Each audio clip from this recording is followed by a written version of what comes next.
Is it safe to say that RS Berkane are about 70% champions of the Confederations Cup? Well, the first leg of the final is over between Berkane and Simba, and Berkane won by 2 goals to 0.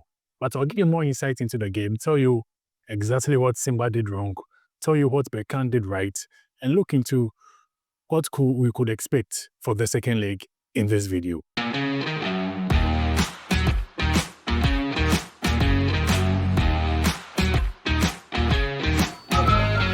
I don't know what I'm doing. All right, so welcome back. My name is Dennis Seyram, and as I mentioned earlier on, the game has ended 2-0 win for Berkane. But I think for my first overall insights, if there is any team who feels that they deserved more in this game, it should be Berkane, because they should have probably won this game by either 3, 4 goals, maybe even 5 goals. They could have scored up maybe 3 goals in the first half alone. So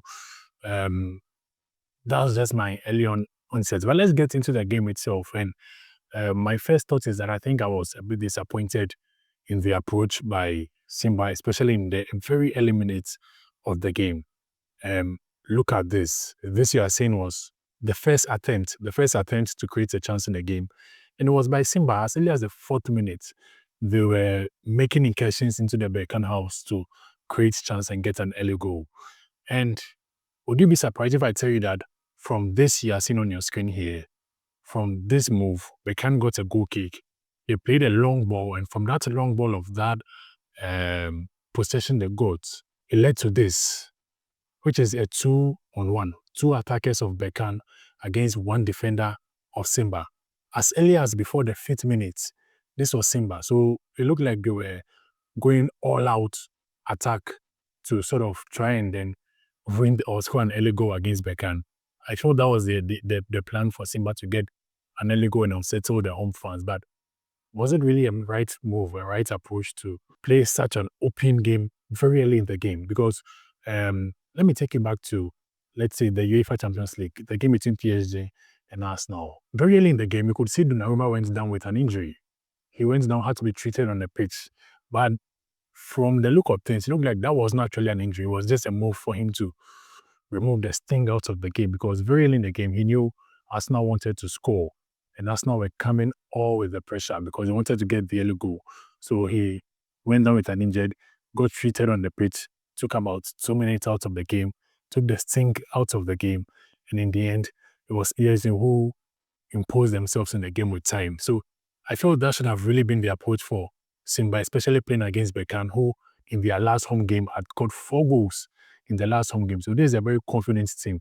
They scored as early as the 2nd minute or 1st minute in that last game they played. So this is a team who also come out very strong to attack you, especially in the very early minutes.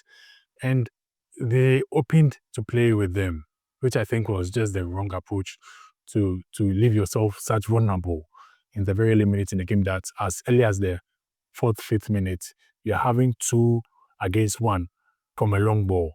I think the approach from the start was simply not it. But one area which I felt didn't also go right with Simba was in terms of retaining possession, especially when they didn't have enough cover. They gave the ball away so easily when there wasn't enough cover to sort of make up for any mistakes you make in midfield. So this move was a possession lost by Fabrice Ngoma in midfield.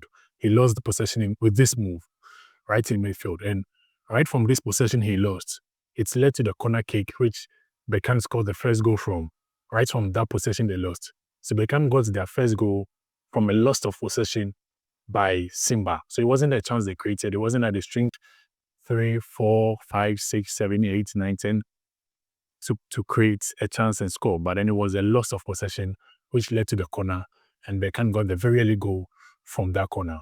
Then the second goal was also another loss of possession from the other midfielder of Simba, Kagoma, losing possession right in this frame here. And Berkane went on to score with that second goal. So it felt like they were taking too many chances, too many touches, too much risk, especially very early in the game, which didn't really benefit Simba. And Berkane were playing the high line, a very high defensive line at the start of the game. So they could afford to press Simba so hard, put in about 4 or 5 players to press Simba when they were in possession and win the ball in their own half. And I think Simba should have probably known that this was how Berkane was going to play. You know, when a team is pressing you very high up the pitch, it's sort of a 50-50 game. If you're able to beat the press, then you create a chance. But then if you lose possession in that minute, especially when you don't have karma, like how Simba were set up, then you're going to concede a big chance. And I think that was what happened. They lost possession 2 times and then conceded 2 goals before minutes 15 in the game. But another thing which I think had a big effect on the Simba team was that they probably played so many games. So today we are in May, but then since we got into the month of May, just about 2 weeks, this is the 5th game, game number 5. Simba are playing in the month of May alone. So that's a lot of games. They are literally playing a game every 3 days. So every 3 days, Simba is playing a match. And out of all those 5 games they've played in this May, 2 players have started all of them. One of them is the goalkeeper, Musa Kamara, and he's a goalkeeper. They don't really move a lot. They don't run a lot in terms of running up and down the pitch. So in terms of the energy used, it's not that much. But then the second player who started all the 5 games was this man, the centre-back, Abdulrazak Hamza. And very early in the game, he went out with an injury. He went out injured very early in the game because he was playing his 5th game in 2 weeks, playing a game almost every 3 days, starting a game, and it was probably too much of a toll for him, not enough time to recover, and he went out very injured. Even in that same first half, after halftime, Dennis Kibu also went out injured, and he's also another player who has played a lot of games in this period. He hasn't started all the games, but then he's played almost all of them, a lot of minutes, not enough time to rest, not enough time to recover, and you could tell he had a tolling effect even on the entire Simba team because almost none of the players came to the party. Jean Ahoua, who was the live wire in the team, was also playing I think he was starting his 4th game in 2 weeks. So they were simply fatigued.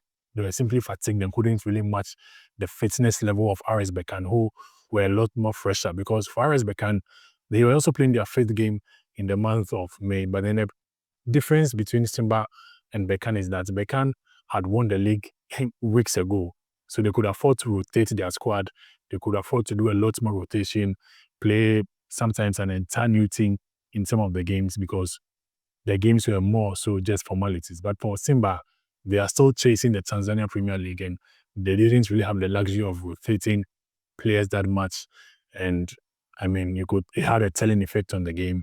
Not really that much rested, not really as fit as Berkane pressed them so hard and then won the ball from them a couple of times to win the game. But let me touch on the Berkane team, and I think this man I'm showing you on your screen here, Mamadou Lamine Camara, what a game he had. What a game he had. I think it was an excellent 5-star performance from him in terms of dictating play from the middle.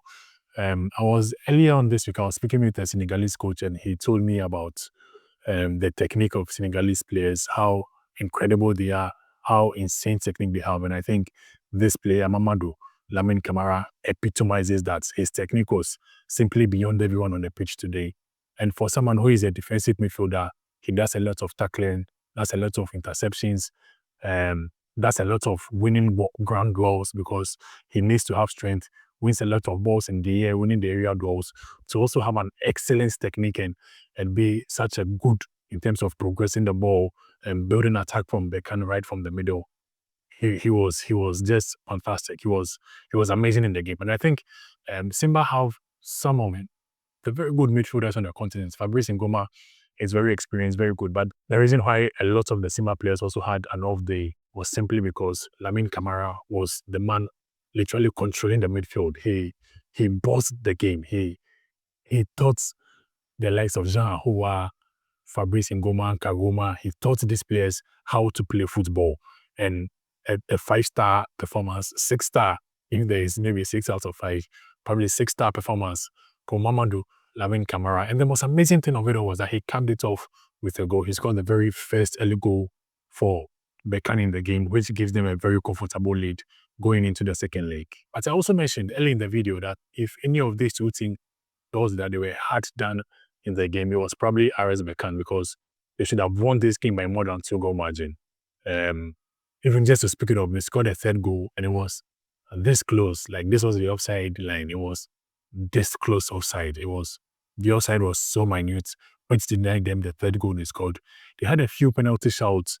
I think the first one, I couldn't really get a footage for it, but then the first one felt like it was maybe too soft.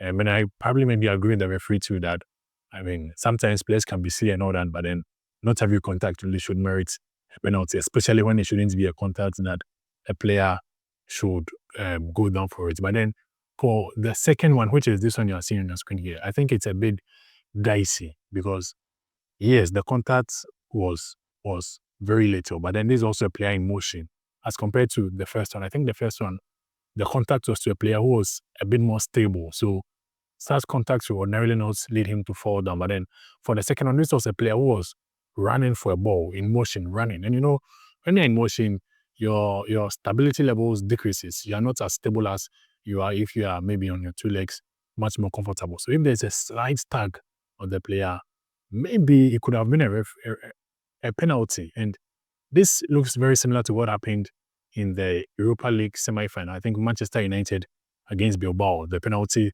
which was won by Manchester United. And I think it could have really been a penalty. Maybe if the referee gave a penalty, VR would have not overturned it. Who knows? In my opinion, I think it was a penalty for RS Berkane, that move. And if it was a penalty, it would have probably been a red card to that is Shea Malone, who was the man who committed this silly offense, such a silly offense to commit at that point. And it could have been a red card. And if that happened, would have probably been the end of the tie for Simba, because imagine conceding a penalty, then going a man down, or you're already two goals down. A game could have ended maybe 5-0 or more. So probably Simba could count themselves lucky for not conceding a penalty, especially with that second one, which I think maybe could have been a penalty. But then also, I think a man who gave Berkane a little bit of troubles, especially in the final half, was this man, Lionel Ateba, especially because of his physical attributes.